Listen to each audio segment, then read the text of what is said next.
welcome to another midweek session on Home Truth Nigeria. Today, just like I promised, I want to talk on the part two of types of Nigerian men you should run from. After the last video, I got a series of questions and emails, from very wonderful subscribers, and not to mention a lovely lady by the name Anne. She wrote me one of the best emails I've ever had. Anne, if you're listening to this, thank you very much. I really appreciate. So, just as I did promise, I promised I was going to talk on the part two of this, and subsequently, when I have more things about traits of Nigerian men you should run for, I will put it there. So if you're a new subscriber to this channel, I would advise you go back to watch the part one of this video before you continue with this. So without further ado, let us jump right into some things when you see in a Nigerian man you may or should basically run away. So let us go. The first thing is too romantic. Now, if you're dating a Nigerian man who is too romantic, uh, believe me when I tell you that it is totally not the norm with Nigerian men. The truth is that most Nigerian men are not romantic or are seldom romantic. And this is not something that is so much part of our culture. That is not to say that you don't have Nigerian men that are romantic, but they're very rare. This is like a statistics of maybe one in 1,000, and you'll find in a Nigerian man that is romantic. Because most Nigerian men are only romantic when they want to achieve something from you. Either they need a favor from you, maybe they truly love you, or also they want to take you to bed. In fact, Nigerian men are more romantic when they want to take you to bed.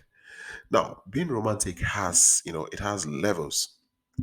You have Nigerian men who are a little bit romantic. You hear some women, they will say is a little bit romantic, and then you have the Nigerian men that you could just tag them as he's okay romantically.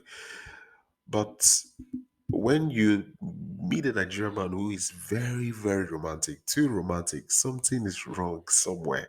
It is either you are extremely lucky. I'm talking about luck that is equivalent of winning a lottery, or he's up to something sketchy.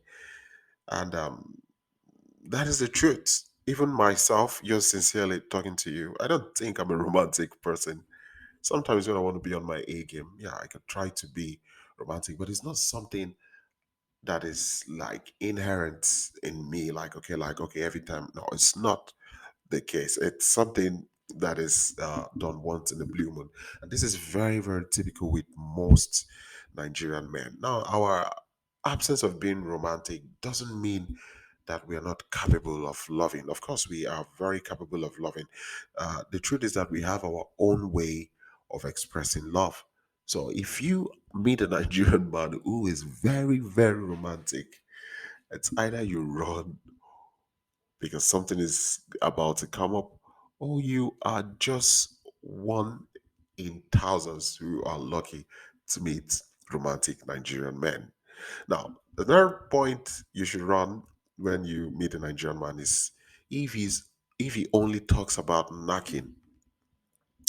If you with a Nigerian who is only interested in knacking, everything he says or does is all boiled down to knacking, then you need to think twice. Now, some of you would be wondering what is knacking. I get it. I get some of you will be thinking now, what is it talking? What is knacking? There are certain words I can use because of the YouTube regulation and policies. Because I believe, I don't know if I'm 100% sure, I'm not allowed to use certain words, but knacking is a Nigerian slang. And what does it mean? I'll be happy to let the cat out of the bag. So just look at your screen. What does knacking mean in Nigeria? It means to have, you know, a typical example is you don't knock the girl. You don't knock the girl means have you had with the girl? So from your screen you can understand what I mean by knacking. So I just helped you guys to learn one slang today that is mostly associated with Nigerian men. So whenever you hear a Nigerian man talking about knacking, especially a guy you're dating, then know that something is about to happen. Now, if you are dating a Nigerian guy and he's only emphasizing on knacking, everything he does is knacking, knacking, trust me, uh, most women in Nigeria would not consider that kind of guy to be serious. I don't know how it is in the Western world, but in Nigeria, once a lady is talking to a guy and she is ready for something serious, and this guy is only particular about knacking, then this lady in question would see this guy as not serious. In fact, she would see it as a red flag, and she would gradually distance herself from it, because our ladies, they know that if a guy who is coming to them is serious, he is interested in wanting to know them more and not putting more emphasis on knacking. So if you're a lady out there in the Western world and you are talking to our dearly beloved Nigerian brother, he's coming to meet you and he's only talking about knacking, just know that he's there just for that thing, nothing serious. He's just there to have fun, satisfy himself, and then see how long he could ride on his luck, and then he would go. So don't confuse talking about knacking as a feeling of love or expression. It is not always the case, most especially if this is what this individual is talking of every time. And that type of Nigerian, you should pray you never meet at the braggarts. So these guys are one of the worst kinds you would ever encounter. In fact, if there's any adjective that is worse than worse, if I'm allowed to say worst, worstest, if it's possible to use that, then it is these guys.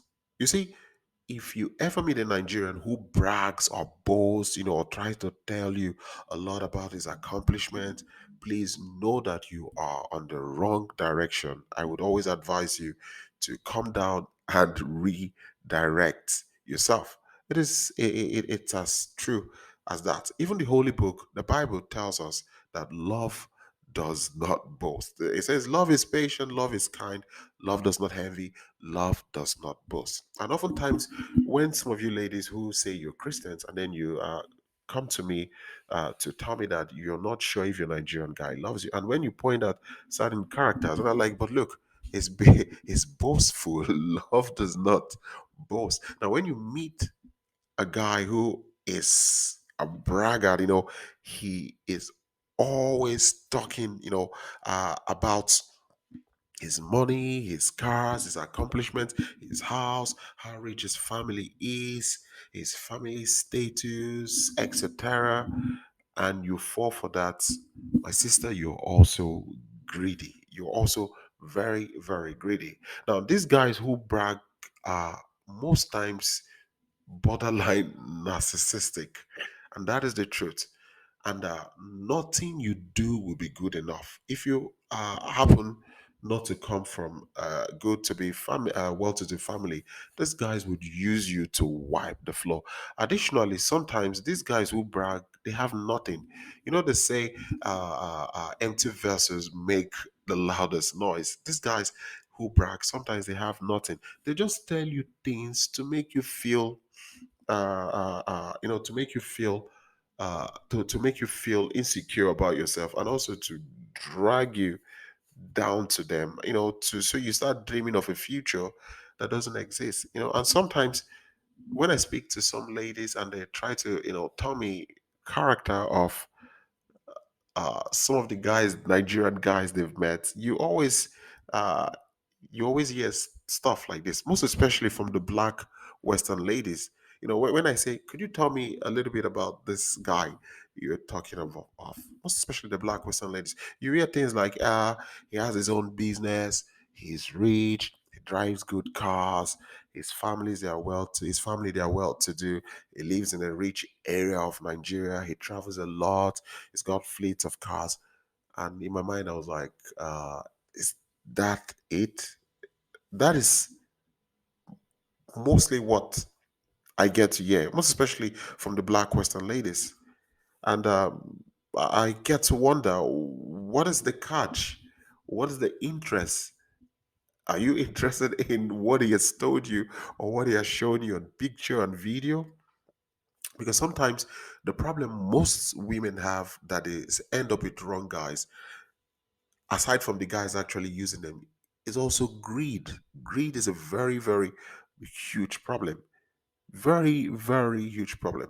When I speak to Western ladies about guys on phone, they give me the opposite of what the black Western ladies tell me. When I speak to the white Western ladies, you hear things like, oh, he's struggling, the parents are poor, he comes from a very poor background, no food, no water, no electricity, everything poor. They could barely feed. I just think there's a good soul in that young man I've been speaking with. And God knows I'm praying if this is the right person for me. And Home Truth, I would love you to join me to pray so that I can know if this is the right person for me. These are the two different narratives I get when, these women encounter Nigerian men. The guys who brag mostly brag to the black Western ladies. And then when they meet the white Western ladies, they don't brag. They just act poor. They immediately they're broke. They have nothing. And that's the truth. And that's the truth. And by the time they are done finessing you, and they play you into believing everything they are cooking, that is the beginning of your problem. Because one thing I can tell you is that real men who've got things and substance, they don't brag, they don't post. When they are interested in you, they want to know you as an individual. They want to know you as a person. They are not trying to like serenade or like to blind your eyes with everything they've acquired. Because sometimes most guys who do that, they're all liars. They just want to put you, in that position where they make you feel like they are successful. And when they put you in that position that makes you feel like they're successful and they brag about having this and that, you would start thinking that even when they ask you for something, you will start thinking like, okay, this is chicken feed. I mean, this guy has his own company. He has this, he has that. If he asks me to give him $3,000, that's chicken feed. He's going to pay me back. So if you meet a Nigerian guy who brags a lot, is always boasting, please run for your dear life. Run, run, run for your dear life. Most especially the black Western ladies, because most of you are always victims to this. I don't know why. I should be asking you. Another point is I have kids, but I divorced their mother. Now, a lot of you ladies have met guys who fit this profile. A, a lot of you have. And mostly you meet them in the country of your residence more than online. And that's the truth. Now, uh, uh, uh, the truth of the matter is that I always say to a lot of ladies, if you're a lady and you don't have the strength and the energy, to go find out information that you've been told, or you're not ready to investigate what you've been told, if it's true or lies, please do not go into such relationship, because at the end of the day, it will be futile. For you to try entering Nigeria to go find out if what this guy has told you is true or not, it's a waste of your time. It's a waste of resources. It is totally a waste of time and resources. I met a lady and she was telling me this, and I told her, listen, you're a single mom.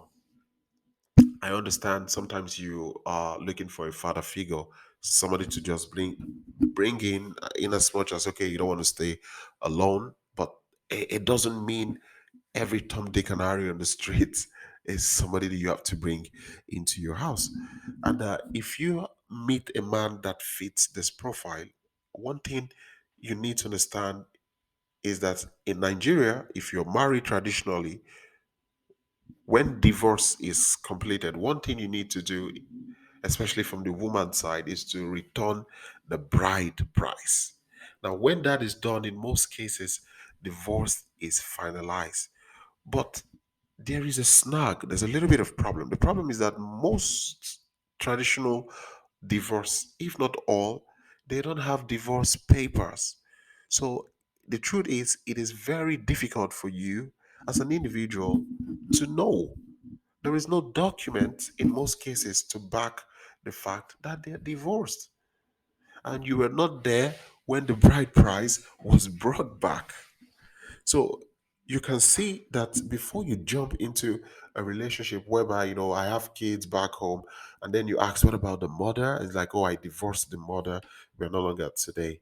And then all of a sudden, you want to now, become Detective Dick Tracy, Sherlock Holmes. You want to like put on your cape, and then you want to go start investigating. It's a waste of your time and your resources. It is a complete waste of time and resources. So if I'm you, I'm a lady, I meet guys of this profile, I would play safe. Now that does not mean you don't have guys who are of this profile. You've got genuine guys who are of this profile.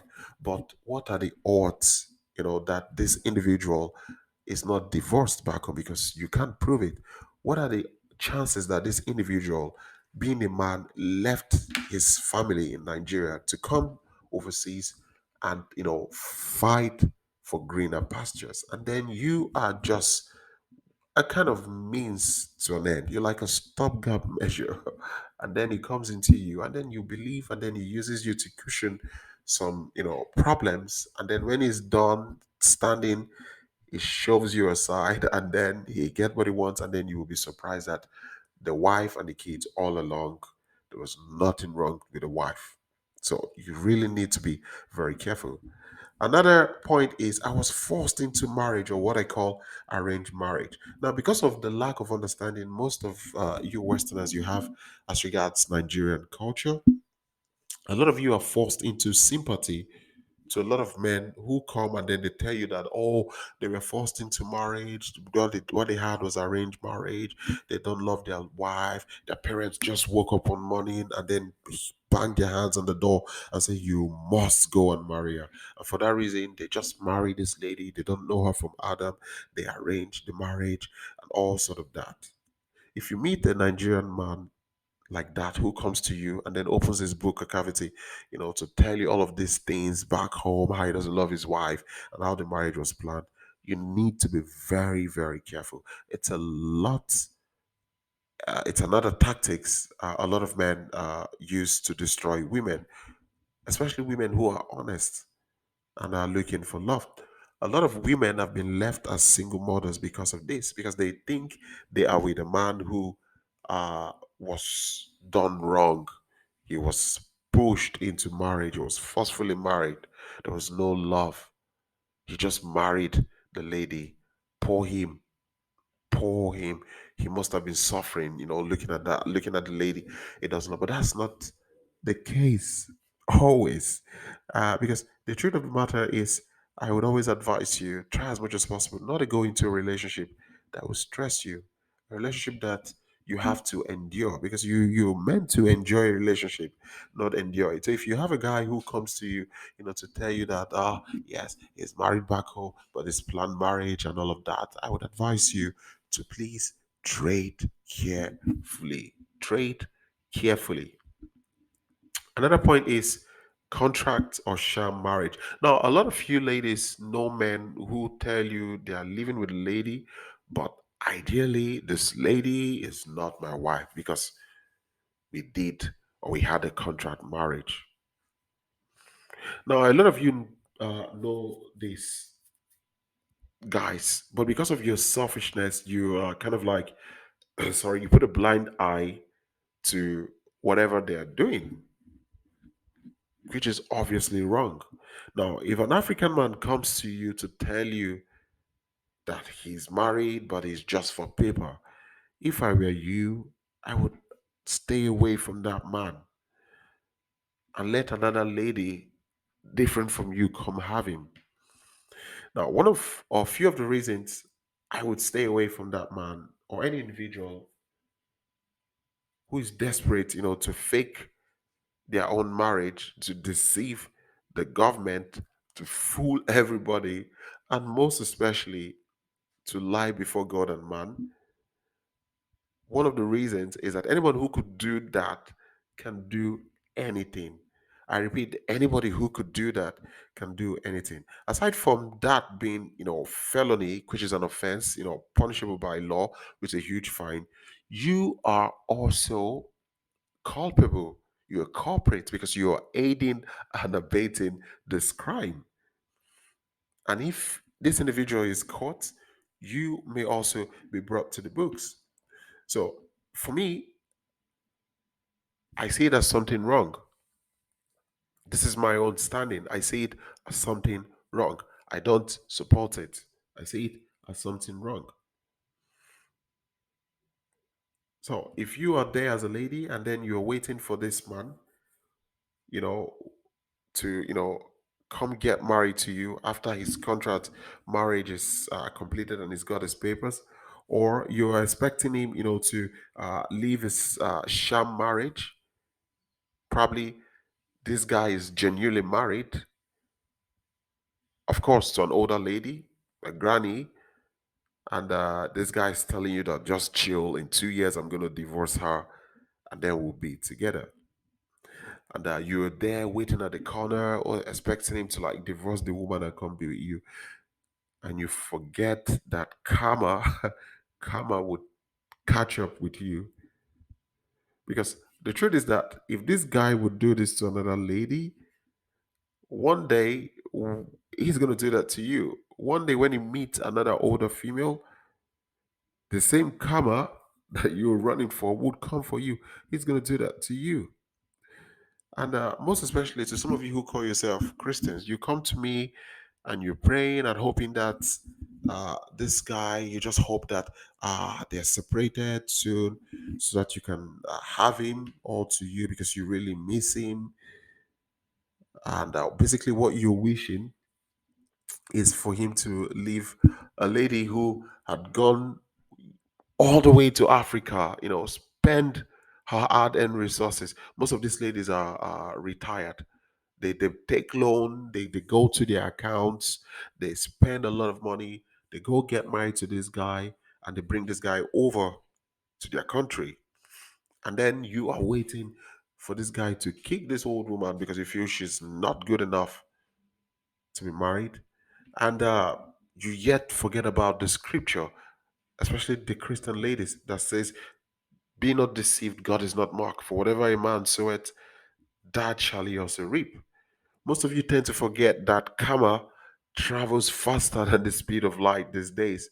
So if you think a man would leave another lady heartbroken, something you basically fueled and supported, if you think you would push for the dissolution of a union, I do not care if you say, oh, she's old anyways, or she's mean.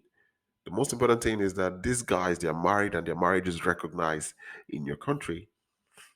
And you think you want to be the vehicle, to destroy that marriage and to like render this innocent lady who has done all the hard work going to Africa, getting married to this guy, bringing him to your country. And then you think like, oh, let him get divorced and come marry me. Both of you are young. You would pay. You would reap what you sow. I'm not kidding you. The karma would come. And that's the truth. It's normal. Because one thing you need to understand is this individual who would go through this length just to be with you, when he meets someone who he thinks is better than you, or when you start getting old, remember you with an African man, they don't age as quicker as most people. So remember you with an African man, the moment you start aging, he's going to do the same thing to you. So it's always good to keep yourself clean, keep your hands clean. It's always good not to, jump into people's matter. Wait for your own, so that your own comes to you. So, guys, in conclusion, I will stop here. I'll continue another time. So, please, I would urge you all to reflect on everything I've said. Sometimes one key to a successful relationship lies in your ability to wait and not to rush things. And like I say to some of you who talk to me, not every man who talks to you or who is very nice and romantic is meant for you. Some of them would be destructive in your life. So it is always important to stay calm and patient. Other than that, guys, I would like to say thank you very much for watching. Please like, share, and subscribe. If you want to get in touch with me, you can always write me on hometruth86@gmail.com. I repeat, hometruth86@gmail.com. Home Truth Nigeria. Peace out.